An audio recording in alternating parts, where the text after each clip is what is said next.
Hello everyone, আসসালামু আলাইকুম। আপনাদের সাথে আছি আমি পুষ্টিবিদ নাহিদ আহমেদ। আজকে একটি বিষয় নিয়ে কথা বলবো। সেই বিষয়টি অনেকের কাছেই অনেক বেশি আকর্ষণীয়। কেননা দেখা যায় যে আমরা কম বেশি সকলেই স্বাস্থ্য সচেতন হওয়ার জন্য আমরা নিজেদেরকে একটু ফিট, ওয়েল মেইনটেনেন্স বা আয়নার সামনে দাঁড়ালে যেন একটু ভালো দেখতে মনে হয়, এইরকমভাবেই মেইনটেইন করার চেষ্টা করি। তো সেই ক্ষেত্রে কিন্তু আপনার জীবনযাপনের কৌশল যেমন হতে হবে সুন্দর, পাশাপাশি আপনার খাদ্যাভ্যাস হতে হবে অনেকটাই ব্যালেন্সড। কেননা ব্যালেন্সড যদি খাবার না মেনে চলেন, সেই ক্ষেত্রে কিন্তু আপনার স্বাস্থ্য ঝুঁকি তৈরি হতে পারে। পাশাপাশি আপনি অতিরিক্ত ওজনজনিত সমস্যায় ভুগতে পারেন। ওজন নিয়ন্ত্রণে রাখা নিয়ে আমাদের কত না চিন্তা ভাবনা। আমরা অনেকে দেখা যায় গুগল, ইউটিউব, ফেসবুক বিভিন্ন মাধ্যমে সবসময় দেখতে থাকি যে কি করলে ওজন নিয়ন্ত্রণে থাকবে, সকালে কি খেতে হবে, দুপুরে কোন খাবার খেলে ওজন কমবে, রাতে কোন খাবার খেলে ওজন কমবে, কত না কোয়ারিজ আমাদের থাকে। তো আজকে ঠিক তেমন একটি বিষয় নিয়ে কথা বলবো যে ওজন কমাতে হলে সকালের খাবারটি কেমন হতে হবে। দীর্ঘদিন যাবতীয় একটি প্রবাদ বাক্য আছে যে সকালে খেতে হবে রাজার হালে, দুপুরে খেতে হবে প্রজার হালে, রাতে খেতে হবে ভিখারির হালে।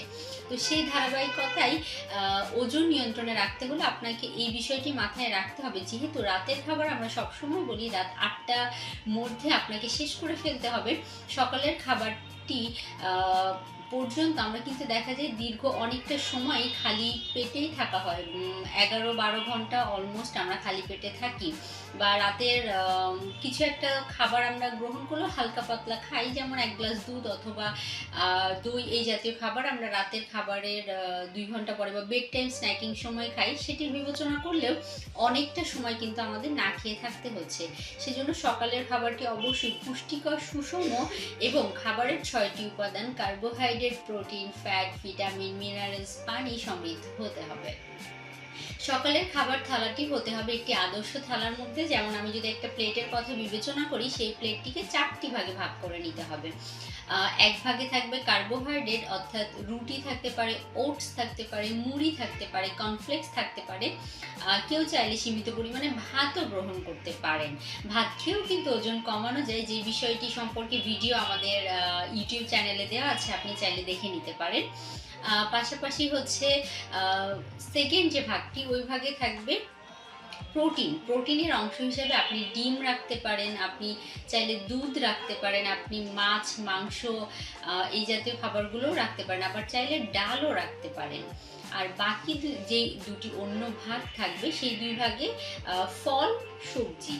আপনি চাইলে 2টি অংশ জুড়েই সবজি রাখতে পারেন, আর চাইলে 2টি অংশের মধ্যে একটিতে ফলের অংশ রাখতে পারেন, একটিতে সবজির অংশ রাখতে পারেন।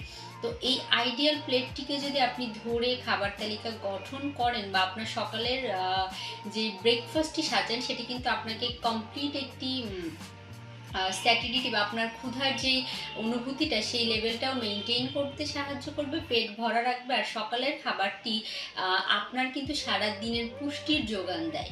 সেজন্য সকালে কোনো খাবার বা পুষ্টি উপাদানের যেন ঘাটতি না থাকে, বিষয়টি আমাদের সকলকেই মাথায় রেখে চলতে হবে।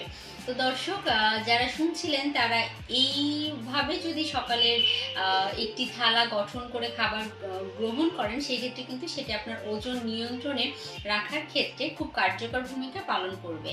আর একটি ভুল আমরা কখনোই করব না, সকালে ঘুম থেকে উঠে খালি পেটে চা কফি গ্রহণ করা থেকে বিরত থাকতে হবে। এতে কিন্তু অ্যাসিডিটি, বদহজম, আলসার জাতীয় সমস্যা সহ বিভিন্ন কমপ্লিকেশন দেখা দিতে পারে।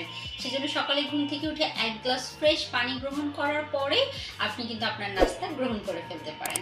দর্শক, আমাদের সাথে থাকার জন্য ধন্যবাদ। নিয়মিত আমাদের ইউটিউব চ্যানেলে ভিডিও আপলোড করা হয়, আপনি কিন্তু সাবস্ক্রাইব করে আমাদের সাথে থাকতে পারেন, আপনার পথ চলা আমাদের সাথে দীর্ঘ করতে পারেন।